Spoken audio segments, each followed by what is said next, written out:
Hello, friends. I can see 80% of my viewers don't subscribe while watching videos. Please hit the subscribe button and like this video. Press that bell icon for notifications. And tell me in the comments which cities you are watching from. Your support means everything to me. But that's not all. Tonight, I'm taking you deep into the shadows of 3 small towns. One in the USA, one in the UK, and one in Canada. Each carries a terrifying secret that will make you think twice before ever stepping into these places. The rain hammered against Detective James Morrison's windshield as he drove through the winding mountain roads of Cold Spring, New York. It was past midnight, and the storm had turned the usually peaceful town into something from a nightmare.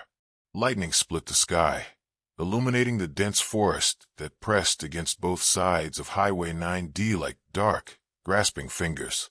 James had been called to investigate another fatal accident on this cursed stretch of road, the third one this month. As a 20-year veteran of the force, he thought he'd seen everything, but Cold Spring was proving him wrong. The radio crackled to life. "Detective Morrison, we have the scene secured. Victim is Thomas Anderson from Toronto, Canada. Single vehicle collision, no witnesses." "Copy that," James replied, his voice barely audible over the thunder. "ETA 2 minutes." As he rounded the sharp curve near Miller's Bend, his headlights caught something that made his blood run cold. A young woman stood by the roadside, drenched in the rain. She wore a flowing white dress that seemed to glow in the darkness, and her long dark hair clung to her pale face. She raised her hand, requesting a ride. James slowed down, his training warring with an inexplicable sense of dread that crept up his spine. Something about her was wrong, terribly wrong. Her eyes, they were too dark, too empty, and despite the torrential rain, she cast no reflection in the puddles at her feet. He pulled over and rolled down his window. "Ma'am, are you all right? Do you need help?" She approached the car with slow, deliberate steps. When she spoke, her voice was like whispers in a graveyard. "I need to go home. Please, take me home." Against every instinct screaming at him to drive away, James unlocked the passenger door. The woman slid into the seat beside him, bringing with her the overwhelming scent of roses, mixed with something else, something rotten. "Where to?" he asked, trying to keep his voice steady. "Drive straight. I'll tell you where to turn." As they drove deeper into the mountains, the woman remained silent, staring straight ahead with those hollow, black eyes. The temperature in the car plummeted despite the heater running full blast. James's breath began to fog, and ice crystals formed on the inside of the windows. "What's your name?" he asked, desperate to break the suffocating silence. "Catherine," she whispered. "Catherine Blackwood." The name hit James like a punch to the gut. He knew that name. Every cop in Cold Spring knew that name. Catherine Blackwood had died in a car accident on this very road, 50 years ago. His hands trembled on the steering wheel as they passed the accident scene, where Thomas Anderson's mangled SUV was being loaded onto a tow truck. The woman turned to look, and James saw her smile for the first time. It was not a human smile. Her teeth were too sharp, too numerous, and her mouth stretched wider than anatomically possible. "Poor Thomas," she said softly. "He didn't stop for me." They never learn. Terror seized James's heart as the horrible truth became clear. This wasn't just a ghost story. This woman, this thing, was causing the accidents. She was hunting drivers on this road, and those who refused to pick her up paid with their lives. "Turn left here," she commanded. But there was no left turn, only trees and a steep embankment that dropped into a rocky ravine. James realized with horror that she was directing him to his death. He slammed on the brakes, but the car wouldn't slow down. The steering wheel turned ice cold under his grip and began moving on its own, pulling the vehicle toward the deadly drop. "You can't escape, Detective." Catherine's voice had changed, becoming deeper, more inhuman. "I've been waiting for you. You've been investigating my work, haven't you? Getting too close to the truth." The car accelerated toward the embankment. James fought against the supernatural force controlling his vehicle, but it was useless. Through the windshield, He could see the jagged rocks below, waiting to claim another victim. In desperation, he grabbed his service cross from the rearview mirror and pressed it against Catherine's arm. She shrieked, a sound like nails on a chalkboard mixed with the screams of the damned. Her form flickered, becoming translucent. "You think your faith can save you?" she snarled. "I have been feeding on death for 5 decades. Your God abandoned this road long ago." But the cross had weakened her hold on the car. James regained partial control and yanked the wheel hard right, sending the vehicle skidding back onto the road. The tires screamed against the wet asphalt as the car spun in a complete circle before coming to a stop. When James looked to the passenger seat, it was empty. Only a pool of black, tar-like substance remained where Catherine had been sitting. The substance bubbled and hissed, eating through the upholstery like acid. He fumbled for his radio with shaking hands. "This is Detective Morrison. I need backup at Miller's Bend immediately. And call Father Martinez at St. Mary's. Tell him we need an exorcism." But as he spoke, he heard something that made his blood freeze. Laughter. Cold, echoing laughter coming from everywhere and nowhere at once. And then, whispered on the wind, Catherine's voice. "I'll be waiting for you again, Detective. Tomorrow night, and the night after that. You can't patrol this road forever." James spent the rest of the night at the police station, filing reports that no one would believe. But he knew the truth. Catherine Blackwood wasn't just a ghost seeking rides. She was something far more sinister. A predator that had turned Highway 9D into her hunting ground. The next morning, James requested a transfer to a different precinct. But as he was packing his desk, Officer Williams from the night shift approached him with a pale face. "Detective, we found something in Thomas Anderson's car. Security footage from a gas station shows him picking up a hitchhiker just before the accident. A young woman in a white dress." James felt his stomach drop. "Did anyone else see the footage?" "Yeah, Captain Rodriguez and Detective Parker from Ottawa, who's here on the exchange program. They're both planning to patrol that road tonight. They think they can catch this woman." That evening, as the sun set behind the mountains, James sat in his apartment listening to the police scanner. He heard Rodriguez and Parker checking in as they began their patrol of Highway 9D. Then, around 11 p.m., Parker's voice crackled over the radio. "We've got a woman in distress on the roadside. Picking her up now." That was the last transmission either officer made. They found Rodriguez's patrol car the next morning, wrapped around an old oak tree. Both officers were dead, but witnesses at a nearby diner swore they saw the car driving past with 3 figures inside, 2 men and a woman in white. Catherine Blackwood was no longer hunting alone. She was building an army of the damned.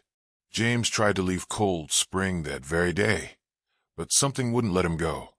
Every time he packed his belongings and started driving toward the town limits, his car would mysteriously break down. The engine would sputter and die, leaving him stranded exactly 3 miles from the town center. Local mechanics found nothing wrong with his vehicle, but James knew the truth. Catherine Blackwood wasn't finished with him yet. After the 4th breakdown, James gave up trying to leave. He rented a small apartment above Murphy's Diner and began researching the history of Highway 9D and the Blackwood family. What he discovered made his blood run cold. The Blackwood mansion had once stood where the highway now runs. In 1923, the wealthy industrialist family had owned thousands of acres in Cold Spring, but something evil had taken root in that house. Local newspaper archives spoke of strange disappearances, servants found dead in locked rooms, and bizarre accidents that plagued anyone who worked for the Blackwoods. Catherine Blackwood had been the youngest daughter, only 19 when she died in 1973. But according to the old records James found in the town library's basement, Catherine hadn't died in a car accident at all. She had been murdered by her own father, Jonathan Blackwood, and a satanic ritual meant to grant the family eternal power and wealth. The ritual had gone horribly wrong.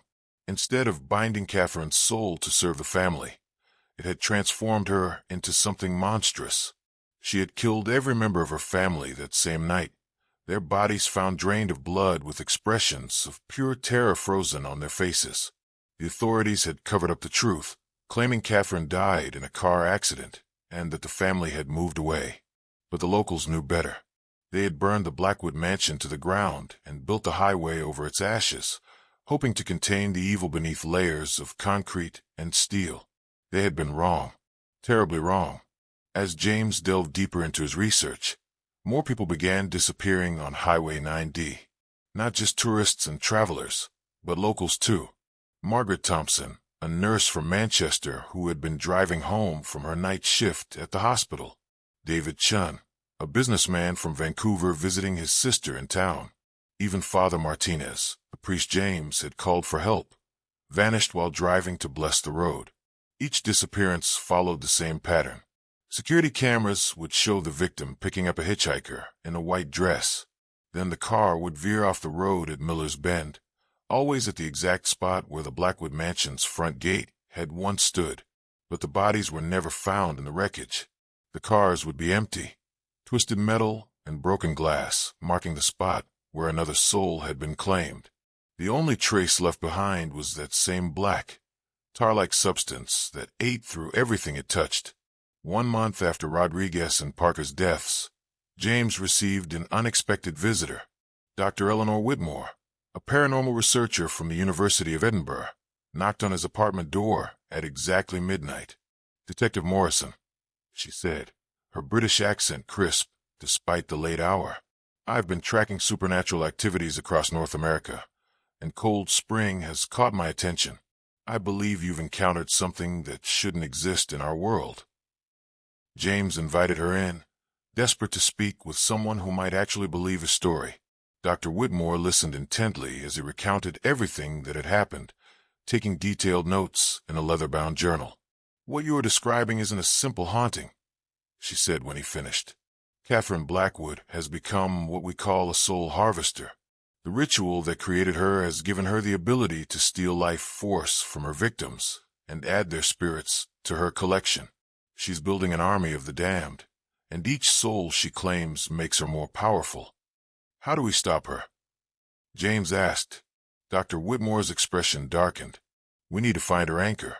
Every soul harvester is tied to a physical object from their human life. Destroy the anchor, and we destroy her hold on this world." They spent the next 3 days searching through the ruins of the Blackwood estate.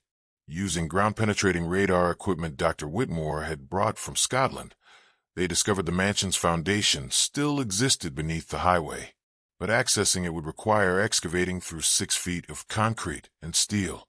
Worse yet, the construction would have to be done at night when traffic was light, giving Catherine more opportunities to hunt. James convinced the town council to approve emergency road repairs under the guise of fixing structural damage. A construction crew from Toronto, led by Foreman Michael O'Brien, arrived on a Thursday evening to begin the excavation. The work had barely begun when things started going wrong. Equipment malfunctioned for no reason. Workers reported hearing whispers in the wind and feeling unseen hands pushing them toward dangerous machinery. By the second night, 3 men had quit, claiming the job site was cursed. Michael O'Brien was more stubborn than his crew. "I've been in construction for 30 years, he told James. "I've worked on mass graves, former battlefields, and demolished buildings where murders happened. A few ghost stories aren't going to scare me off." He would regret those words. On the 3rd night, as the excavation reached the mansion's foundation, Catherine appeared, not as a hitchhiker this time, but in her true form. Her white dress was now stained with the blood of her victims, and her face had become something from a nightmare. Her eyes were black voids that seemed to swallow light, and her mouth stretched from ear to ear, revealing rows of needle-sharp teeth. "You shouldn't have come here," she said in a voice like grinding bones. "This is MY domain now." The construction lights began exploding one by one, plunging the work site into darkness. Workers screamed as invisible forces hurled them through the air. Michael O'Brien tried to run, but found himself frozen in place as Catherine's malevolent gaze fixed on him. "You've disturbed my family's rest," she hissed. "Now you'll join them." But Dr. Whitmore was ready. She stepped forward, holding an ancient silver cross that had been blessed by the Pope himself. The holy symbol blazed with pure white light, forcing Catherine to retreat. "James now," she shouted. James dove into the excavation pit, his flashlight beam cutting through the supernatural darkness. The mansion's foundation was made of black stone covered in carved symbols that hurt to look at directly. But there, in what had once been the center of the main hall, he found it. Catherine's anchor was a music box made of tarnished silver, its lid depicting a young girl dancing in a field of roses. The melody it played was hauntingly beautiful and utterly terrifying at the same time. Above him, Catherine let out a shriek that shattered every window in a 2-mile radius. "No, you don't understand what you're doing. Without me, something far worse will take my place." James raised his hammer to destroy the music box, but Catherine's warning gave him pause. "What do you mean?" "I'm not the only thing my father's ritual created," she said, her monstrous appearance flickering back to that of a frightened young woman. "There are others, ancient things that have been sleeping beneath this town for centuries. My presence has been keeping them contained." Dr. Whitmore's voice echoed from above. "Don't listen to her, James. It's a trick." But Catherine continued, "Destroy that music box and you'll doom everyone. The entities beneath Cold Spring will awaken. They'll turn this entire region into a feeding ground for horrors beyond human imagination." James hesitated, the hammer trembling in his hands. Around him, he could hear something stirring deep underground, something massive and ancient responding to the disturbance. Then he remembered Thomas Anderson, Rodriguez, Parker, Father Martinez, all the innocent people Catherine had murdered over the decades. "Maybe what comes after will be worse," he said, "but at least it won't be wearing the face of an innocent girl while it kills." He brought the hammer down on the music box. The effect was immediate and catastrophic. Catherine's scream of anguish shattered the night as her form began dissolving into wisps of black smoke. But even as she faded, her warning proved prophetic. The ground beneath Cold Spring began to crack and split. Something vast and impossible was stirring in the depths, awakened by the destruction of Catherine's anchor. James felt a presence so alien and malevolent that it made Catherine seem like a lost child by comparison. "What have we done?" Dr. Whitmore whispered as she helped James climb out of the pit. The answer came in the form of tentacles as thick as tree trunks erupting from the earth. They weren't made of flesh, but of living shadow, and they moved with predatory intelligence. The construction workers, who hadn't already fled, screamed as the dark appendages wrapped around them and dragged them into the newly formed chasms. Michael O'Brien was the last to be taken. As the shadows pulled him down, James heard him shouting, "It's not over. Whatever's down there, it's been waiting for someone to break the seal." Within minutes, the town of Cold Spring was transformed into something from the darkest nightmares of mankind. Buildings began sinking into the earth as the ancient entity beneath expanded its domain. Streetlights flickered and died, plunging everything into an unnatural darkness that seemed to absorb sound and light. James and Dr. Whitmore ran for their lives, but there was nowhere to go. The entity's influence was spreading beyond the town limits, corrupting everything it touched. Trees withered and died, their branches becoming gnarled claws reaching toward the sky. The very air became thick and poisonous, filled with whispers and languages that predated human civilization. They reached James's patrol car just as the first wave of corrupted townspeople emerged from their homes. The entity hadn't just awakened. It had begun possessing the local population. But these weren't zombies or typical possessed humans. They retained their intelligence and memories while serving as extensions of the ancient horror's will. "Dr. Whitmore," called out Mrs. Patterson, the elderly librarian who had helped James with his research. Her voice was perfectly normal, but her eyes were now solid black orbs. "You need to come back. The Deep One wants to thank you personally for freeing it." More possessed residents surrounded the car, moving with unnatural coordination. James started the engine and floored the accelerator, but the vehicle wouldn't move.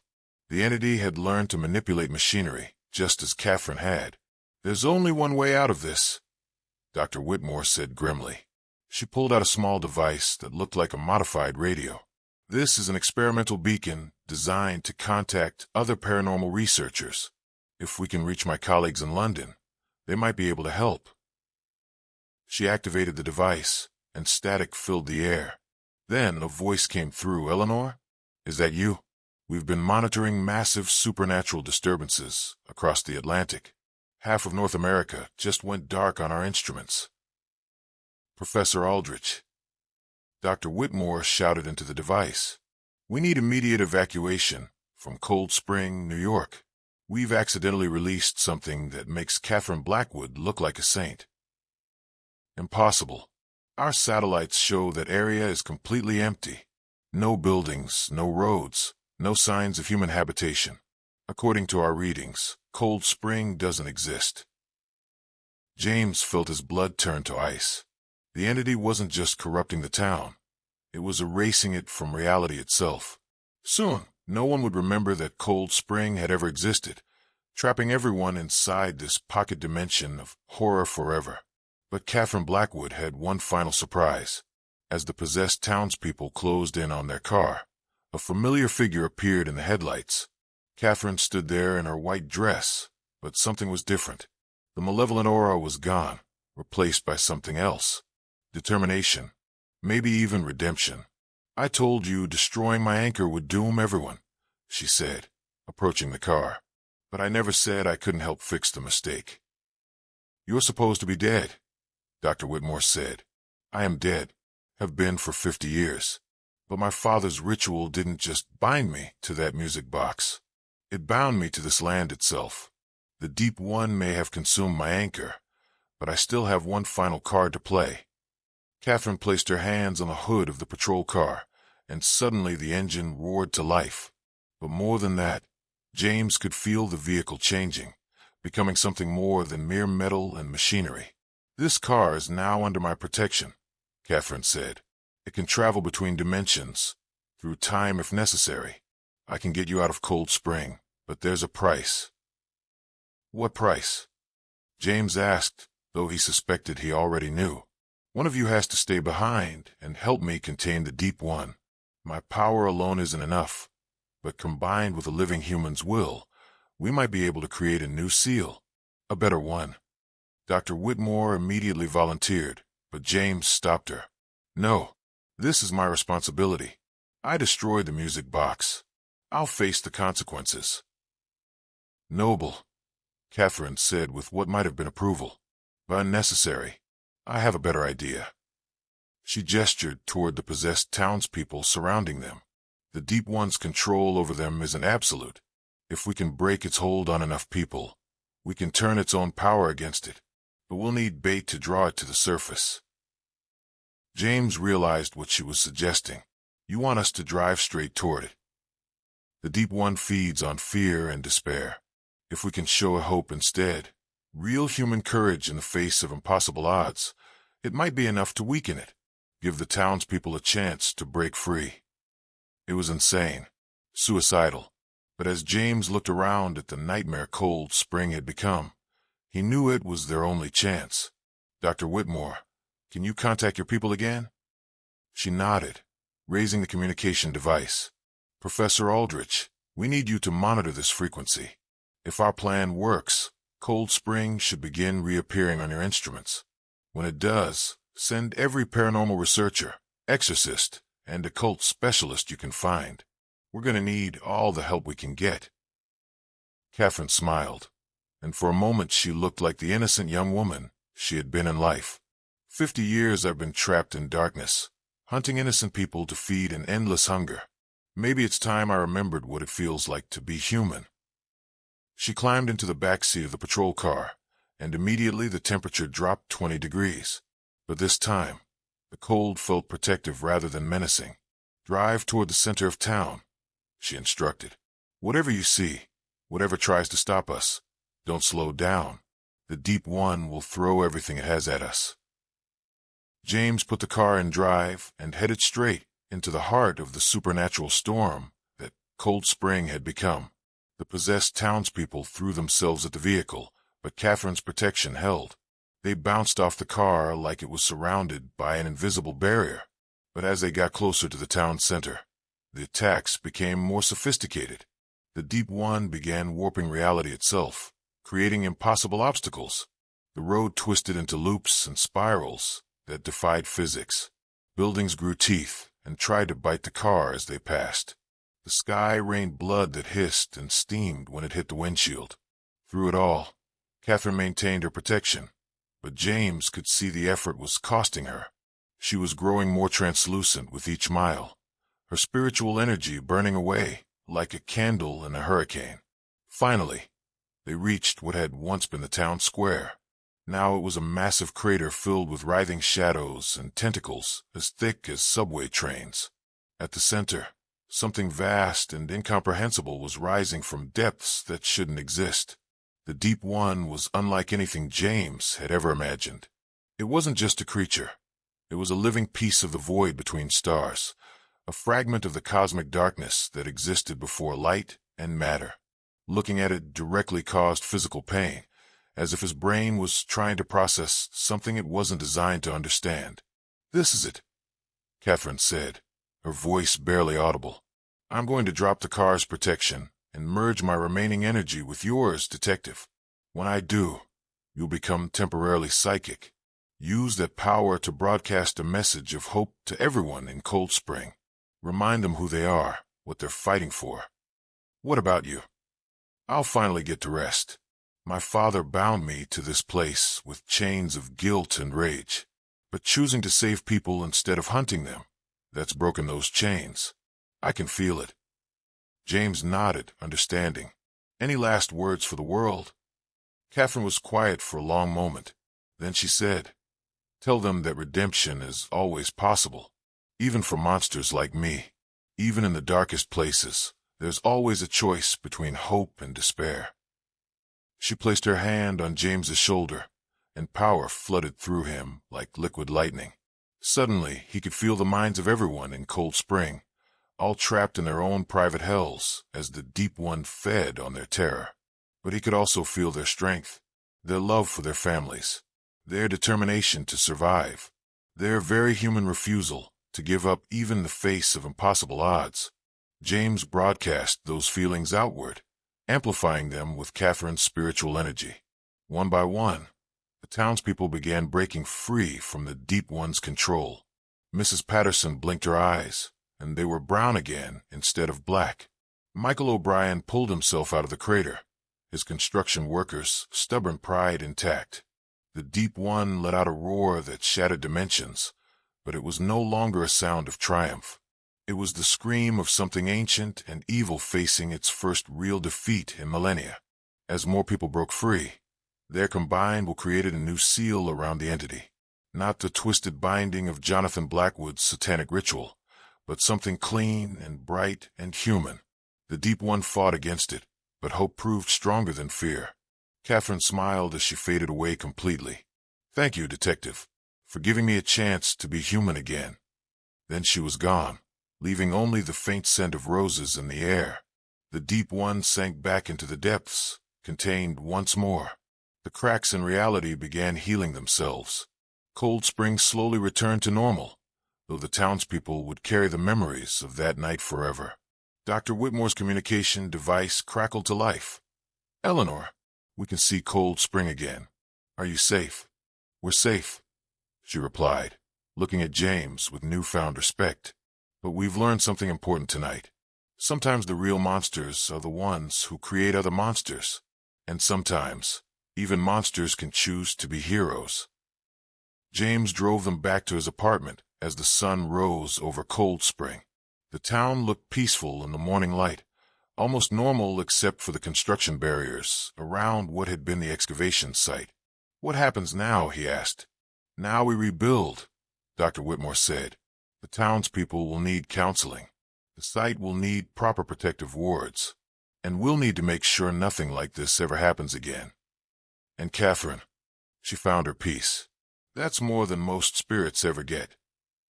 James nodded, watching the sunrise paint the mountains in shades of gold and pink. Cold Spring was safe again, but he knew he would never leave this town. Not because Catherine's ghost was holding him here, but because he had found his purpose.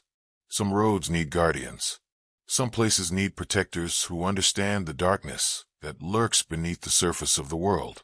Highway 9D was quiet now, just another stretch of mountain road. But James Morrison would patrol it every night for the rest of his career, making sure no new horrors took root in the soil where the Blackwood mansion had once stood. And sometimes, on particularly dark nights, drivers reported seeing a police car with its headlights cutting through the gloom and feeling inexplicably safer as they passed through Cold Spring.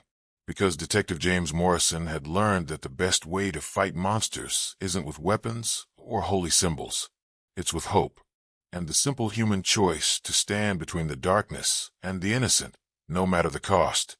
The vanishing hitchhiker of Cold Spring was gone forever, but her sacrifice had taught a town, and one determined detective, that redemption is always possible, even for those who think they're beyond saving. Even in the darkest corners of the world, light can still find a way. The ancient church bell of Pluckley Village struck midnight, and then struck 13.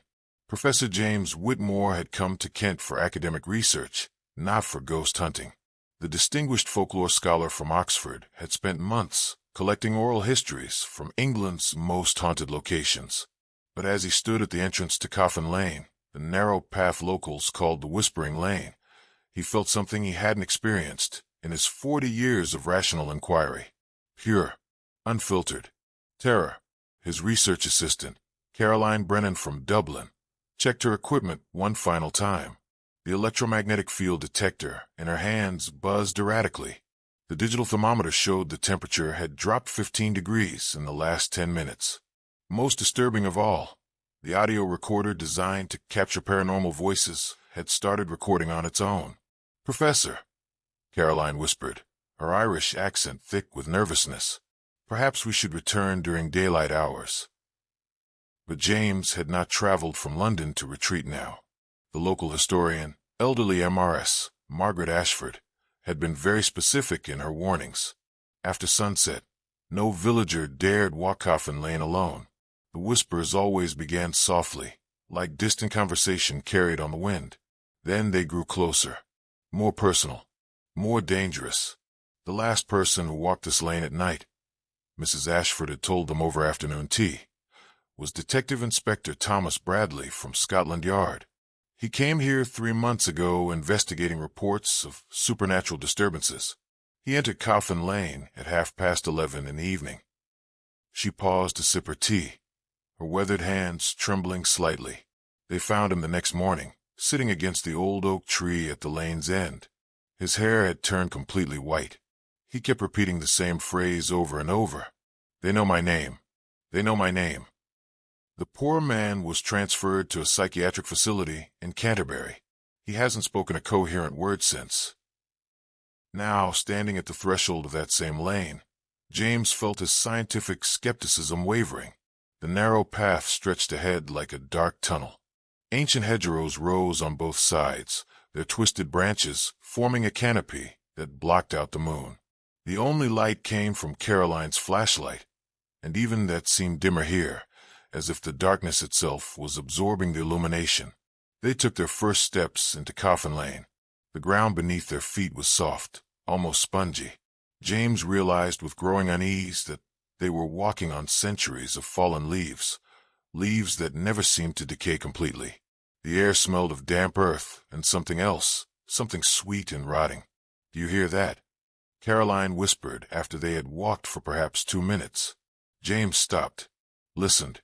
At first, there was only the usual sounds of a countryside night. An owl hooting in the distance, the rustle of small creatures in the hedgerow. But then, underneath those familiar sounds, something else.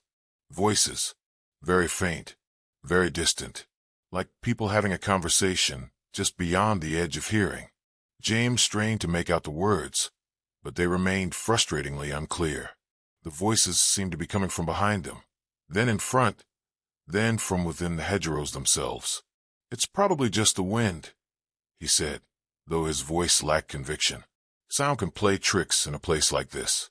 The hedgerows create acoustic tunnels that distort normal countryside sounds. But even as he spoke these rational words, James knew they weren't true. These weren't natural sounds. These were human voices, speaking in hushed, urgent tones about things that made his blood run cold. Caroline's electromagnetic detector began beeping more rapidly. The temperature continued to drop. Their breath now formed visible clouds in the suddenly frigid air. "Professor," Caroline said, her voice barely audible, "the audio equipment is picking up something." She held up the digital recorder.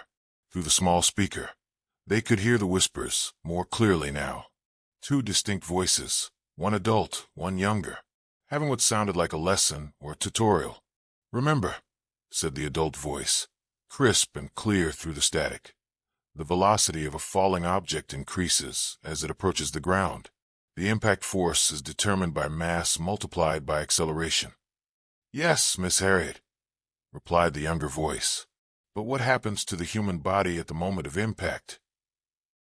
James felt ice forming in his veins. These weren't random supernatural murmurs. These voices were having a conversation about physics, about falling, about death. The whispers began to surround them more completely now. No longer just two voices, but many. Some speaking in accents James recognized as local Kent dialect from the Victorian era. Others in the clipped tones of educated Londoners from the same period. Caroline grabbed his arm. "They're getting closer." She was right. The voices that had seemed distant and indistinct moments before were now speaking, as if their owners stood just arm's length away. James could hear individual words clearly. Names, places, dates. "The carriage will broke just here," said one voice. "The horse reared up in terror," added another. "Miss Harriet Penrose was thrown first," continued a third. "Her student, young William Thorne, tried to save her. But the carriage rolled and rolled and rolled." James realized with growing horror that they were hearing a reconstruction of the fatal accident that had made this lane infamous. The tragic death of a local schoolteacher and her student in 1897. But these weren't just echoes of past events. These voices were speaking to them. "Another teacher walks our lane tonight," said the adult voice they now knew belonged to Miss Harriet Penrose. "And he brings a student with him," added young William Thorne. Caroline's flashlight began to flicker. In the intermittent darkness between flashes, James thought he saw shapes moving within the hedgerows. Tall, dark figures that seemed to glide rather than walk. "Professor," Caroline whispered urgently, "we need to leave. Now." But when James turned to look back the way they had come, he saw something that made his rational mind shatter like glass. The path behind them was gone. Where moments before there had been a clear walkway leading back to the village, now there was only an impenetrable wall of thorns and twisted branches. The hedgerows had somehow grown together, sealing off their escape route. "This isn't possible," James muttered, more to himself than to Caroline. "Hedgerows don't move. Plants don't, they can't." "Welcome to our classroom," said Miss Harriet's voice, now speaking from directly beside his ear, though no one was there. "Today's lesson," added William, his childish voice coming from somewhere above their heads, "is about mortality." The voices multiplied exponentially. Soon James and Caroline were surrounded by what sounded like dozens of speakers, all whispering lessons about death, about fear, about the precise moment when a human heart stops beating. Caroline's equipment began malfunctioning completely. The electromagnetic detector spun wildly before shorting out in a shower of sparks. The temperature gauge registered readings that should have been impossible, -40 degrees Celsius in the middle of summer. But most terrifying of all, their own voices began to echo back to them from the darkness ahead.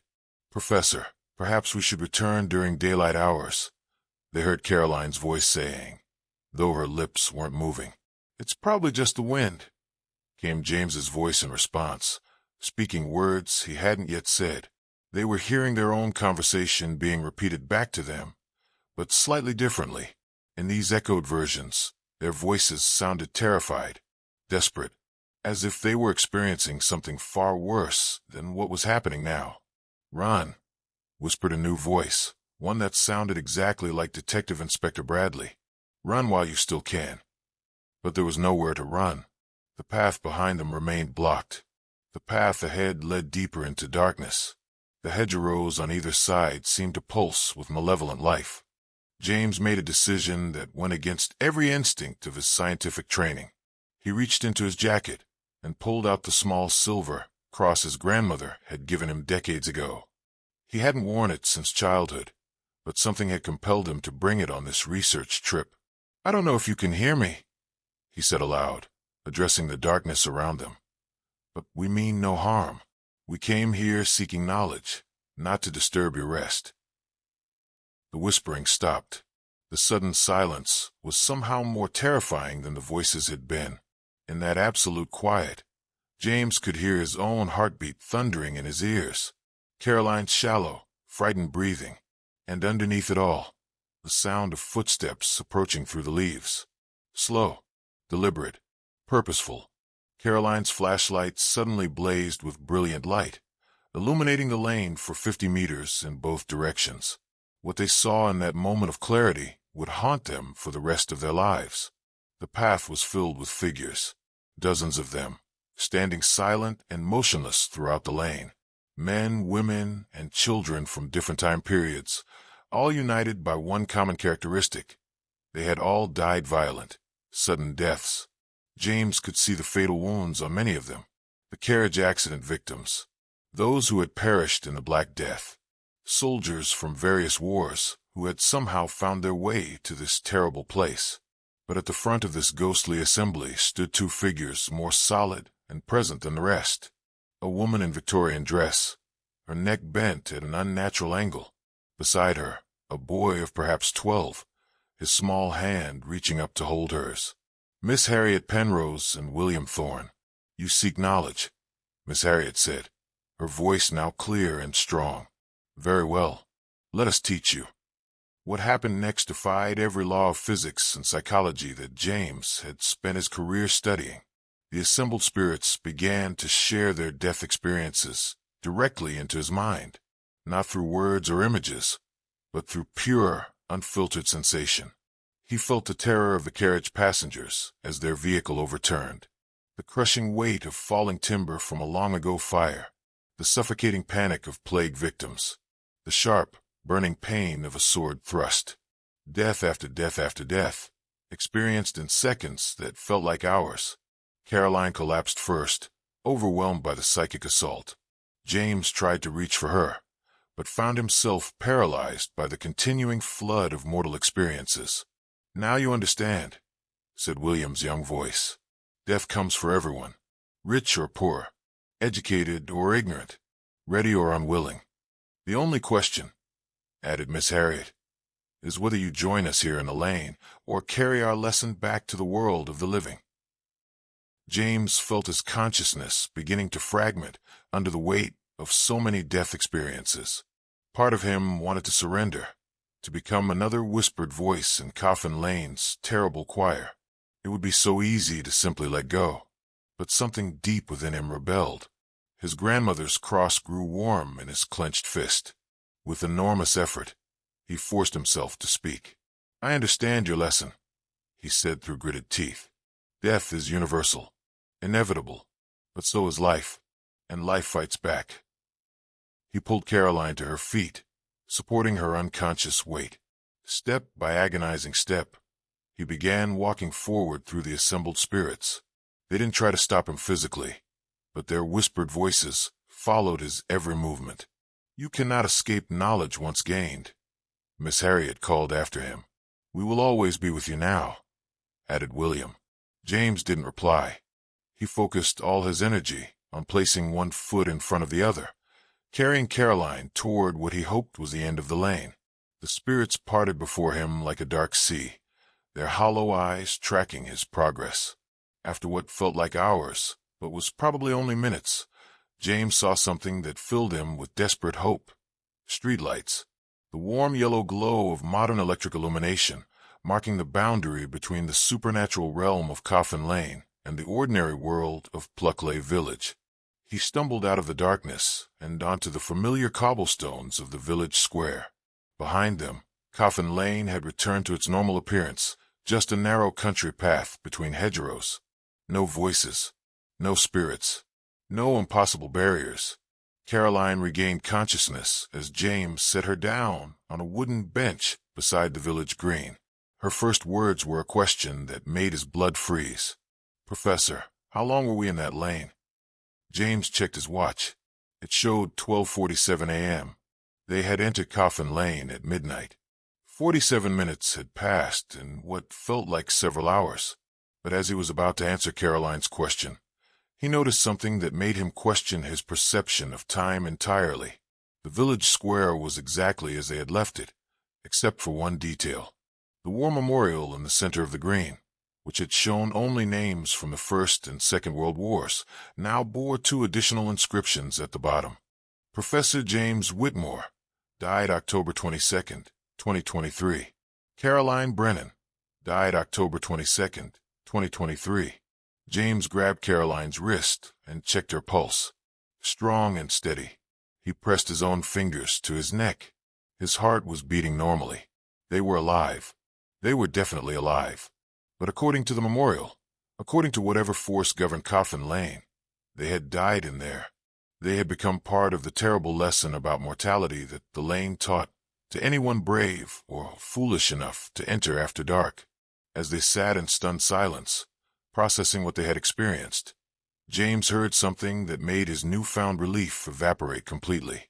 Whispering, very faint, almost inaudible, but unmistakably coming from the direction of Coffin Lane.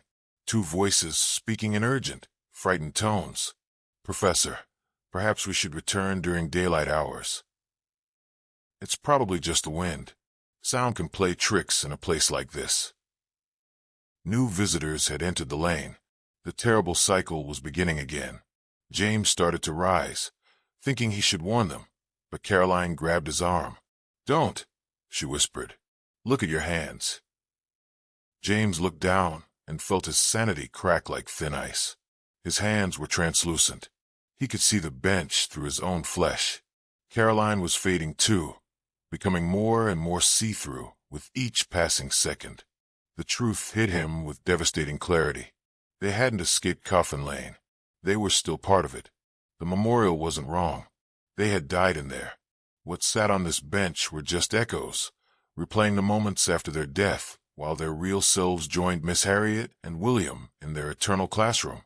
As they faded completely from the physical world, James heard his own voice, joining the whispered lessons that drifted from Coffin Lane. The last person who walked this lane at night was Detective Inspector Thomas Bradley from Scotland Yard.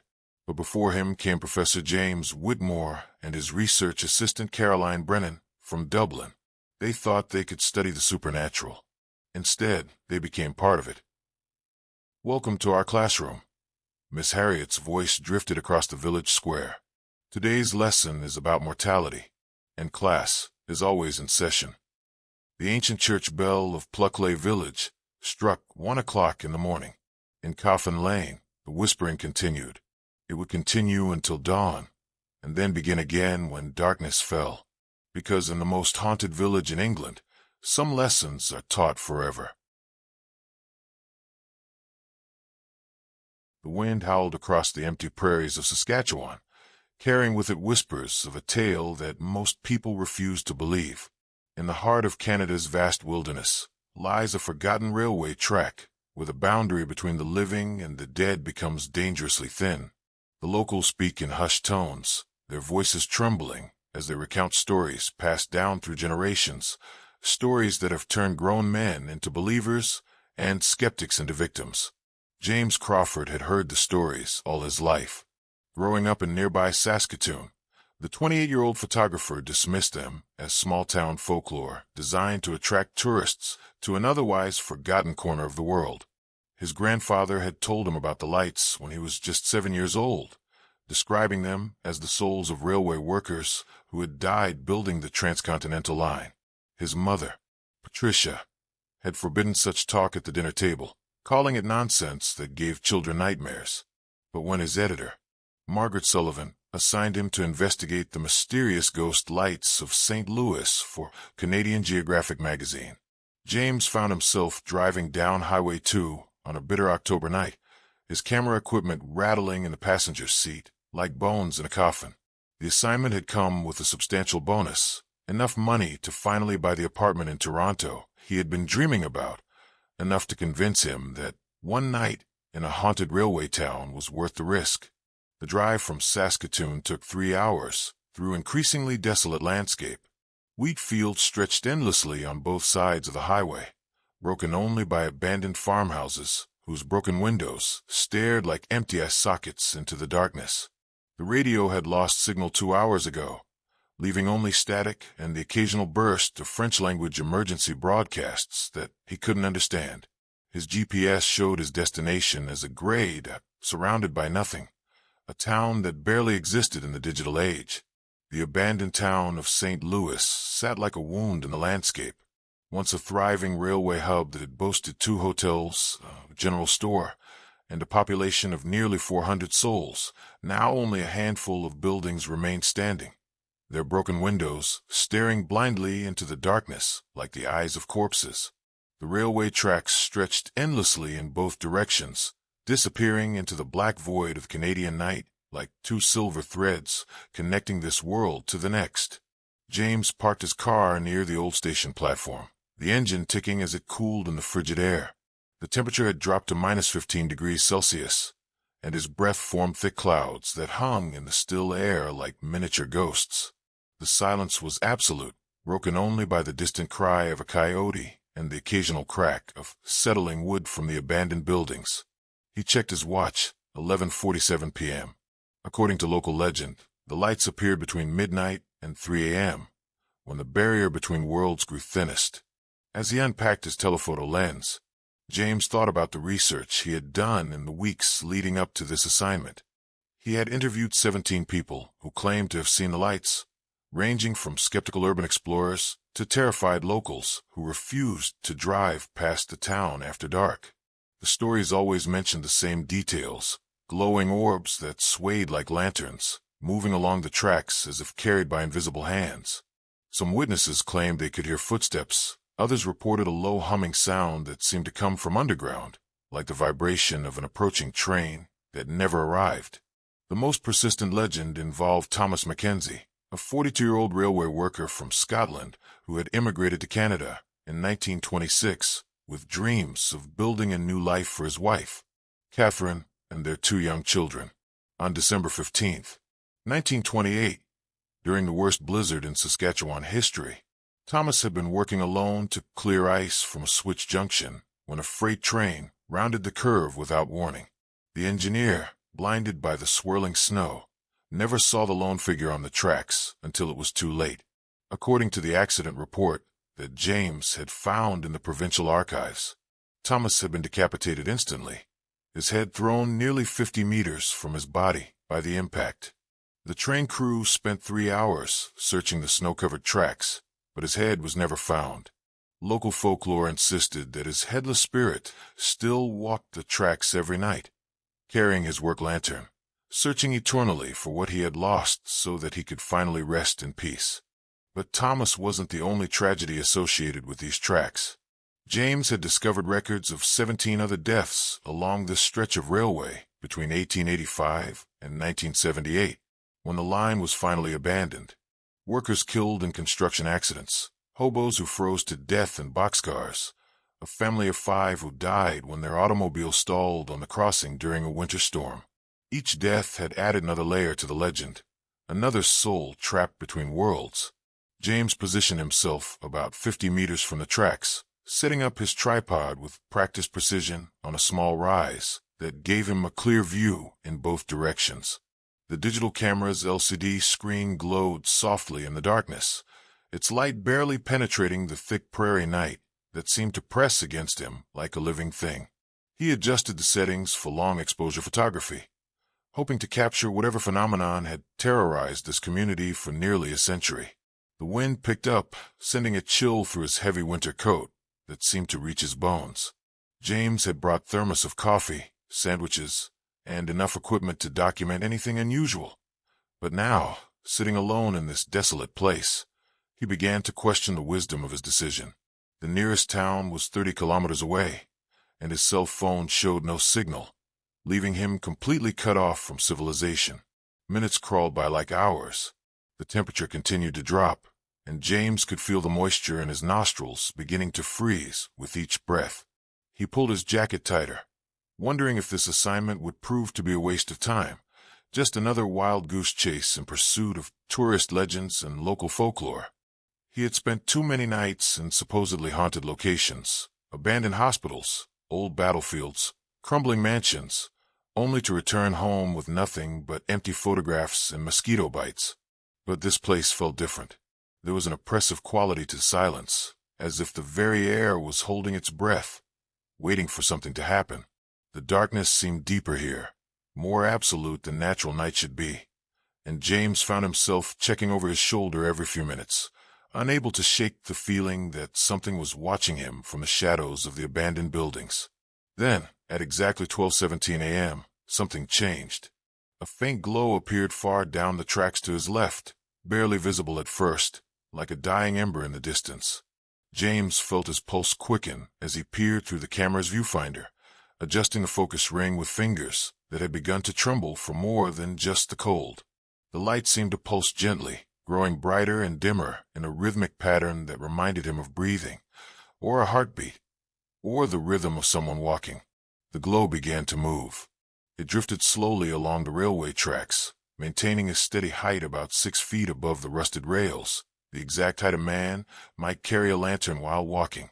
As it drew closer, James could see that it cast no shadows on the surrounding ground, defying every law of physics he understood. The snow-covered gravel beneath the light remained untouched, unmarked by any earthly presence. Yet the illumination was real, growing stronger with each passing moment. James raised his camera, his finger hovering over the shutter button, but something held him back. An instinct deeper than logic warned him that taking photographs might be a mistake, that some things were meant to remain undocumented, unseen by the living world. But his professional training overrode his fear, and he began shooting, the camera's mechanical shutter clicking like a metallic heartbeat in the silence. The light continued its approach, and now James could hear something that made his blood run cold. Footsteps. Heavy, deliberate footsteps crunching on gravel, keeping perfect time with the swaying motion of the mysterious glow. Each footfall was distinct, clear, the sound of work boots on loose stones, but there was no visible figure casting those sounds.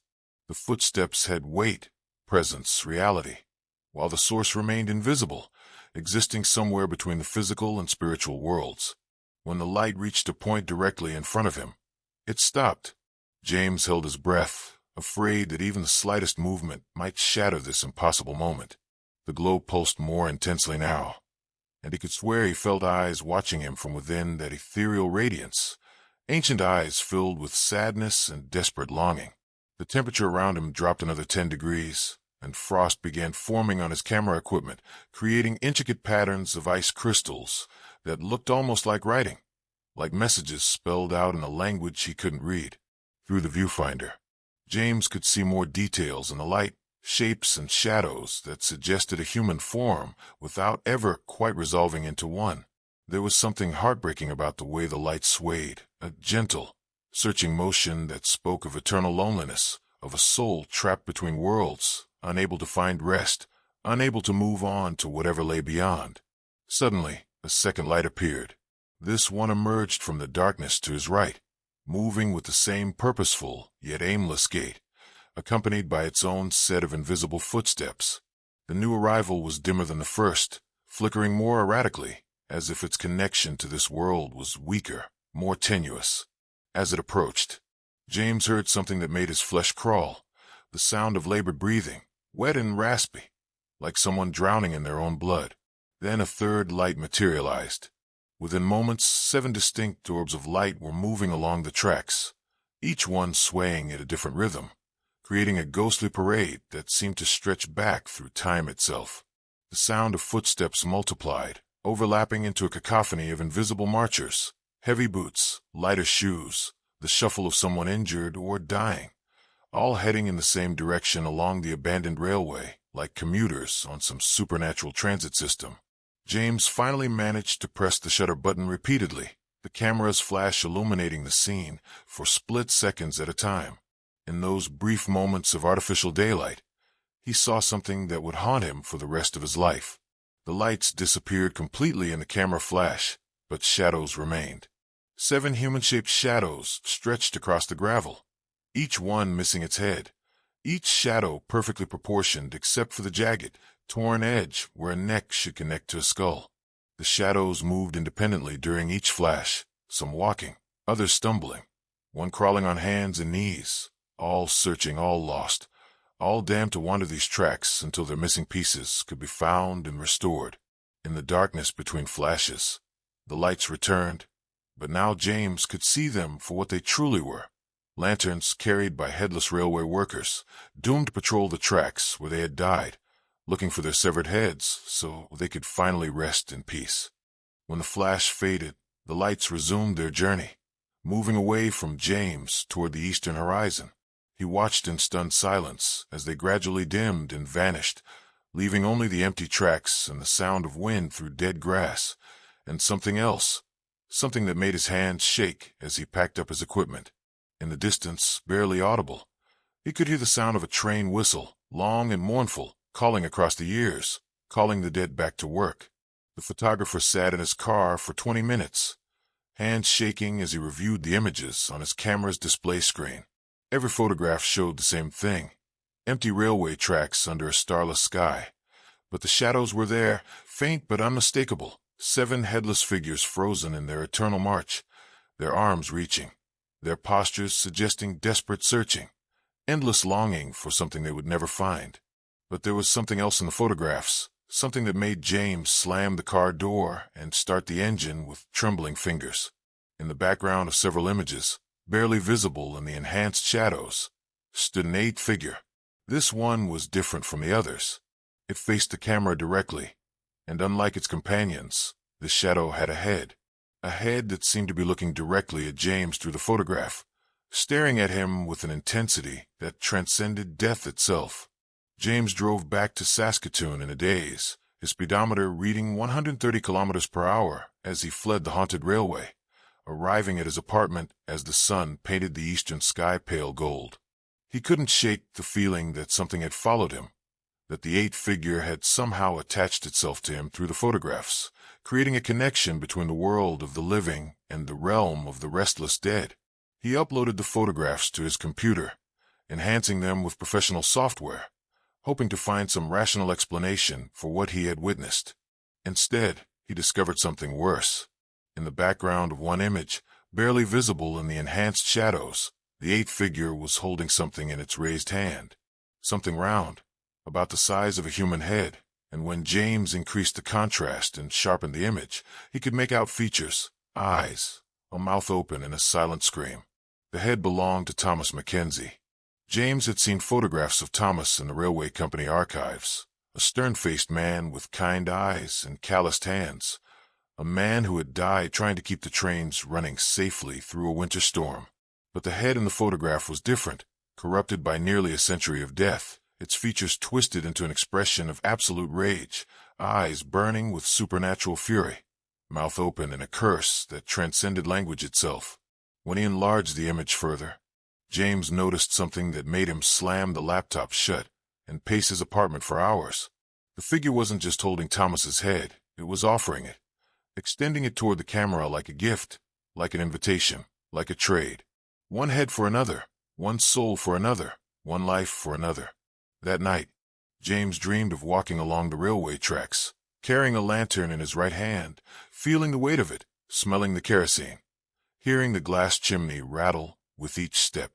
The other ghost lights swayed beside him, welcoming him into their eternal procession, and when he looked down at his feet, he saw his own shadow stretching across the gravel, and realized with dawning horror that, like the others, his shadow had no head. He woke screaming, drenched in sweat despite the cold October air, but the nightmare didn't end with consciousness. Every night for the next 3 weeks, the dreams returned, growing more vivid, more real, more tempting. The 8th figure began appearing in his apartment, standing in the corner of his bedroom, always holding that severed head, always extending it toward James like an offering. 3 weeks later, James received a call from the RCMP in Saskatchewan. They had found his business card in the pocket of a hiker who had been discovered near the St. Louis railway tracks. The man had apparently died of exposure, but the strange thing was his condition. Despite the bitter cold, he showed no signs of hypothermia. Instead, witnesses described his face as bearing an expression of absolute terror, his eyes wide open, staring at something no one else could see, his mouth frozen in a silent scream that spoke of horrors beyond human comprehension. The hiker's name was David Thornton, a 26-year-old graduate student from Edmonton who had been researching local ghost stories for his master's thesis in folklore at the University of Alberta. According to his journal, found beside his body, David had been planning to spend the night near the tracks, hoping to photograph the legendary ghost lights and document them for academic study. His research notes mentioned James by name, referencing his upcoming article for Canadian Geographic, describing him as a credible witness whose testimony had convinced David to make the journey. His camera was never found, but his final journal entry, written in increasingly erratic handwriting, described seeing lights moving along the tracks, hearing footsteps in the darkness, and finally, in his last coherent words, "The eighth one has a head. It wants to trade. God help me. I can see what it's holding."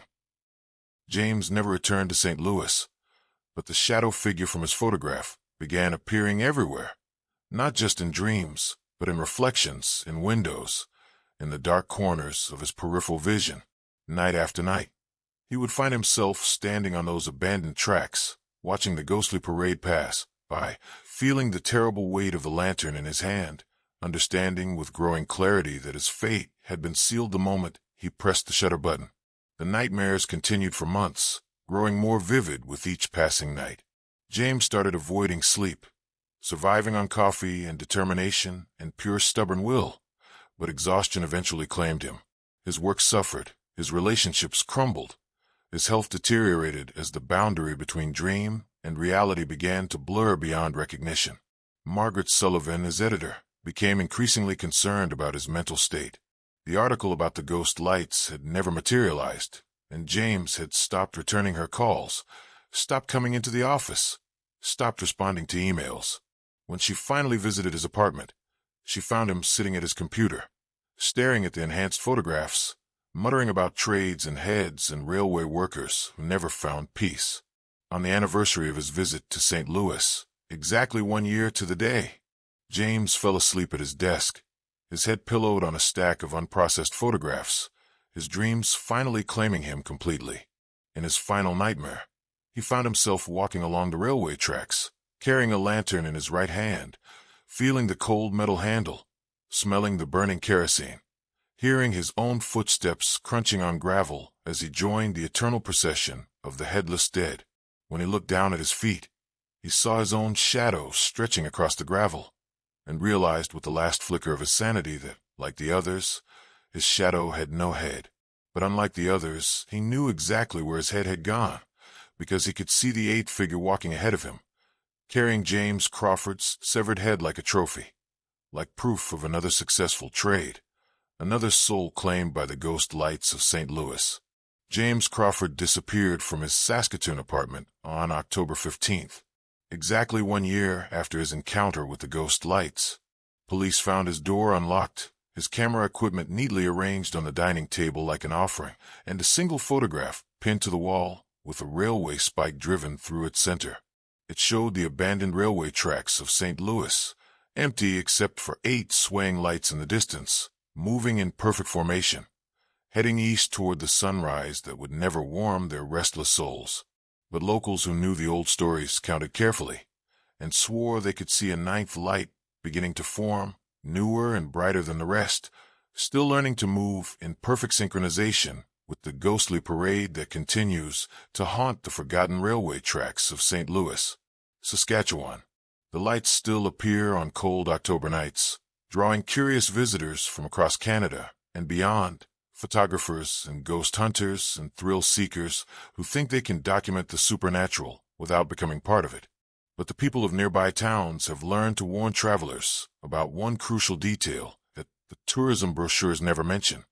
Anyone who photographs the ghost lights Anyone who tries to capture their essence, anyone who stares too long into that ethereal glow, joins them forever in their headless march through eternity. And sometimes, on the clearest nights when the aurora borealis dances across the Saskatchewan sky, witnesses report seeing additional lights, 10, 11, 12, as if the collection is still growing, one lost soul at a time, one photographer at a time, one skeptic at a time, building an army of the headless dead who patrol the abandoned railway, searching for something they will never find, carrying lanterns that will never guide them home, walking tracks that lead nowhere except deeper into the darkness that lies between the world of the living and the realm of the restless dead. The ghost lights of St. Louis continue their eternal journey, and they are always, always looking for new companions to join their midnight procession along the abandoned railway tracks where time stopped, where death became a beginning rather than an ending, and where the eight figure still trades heads with anyone foolish enough to capture their image, creating an endless cycle of damnation that stretches back nearly a century and forward into eternity itself.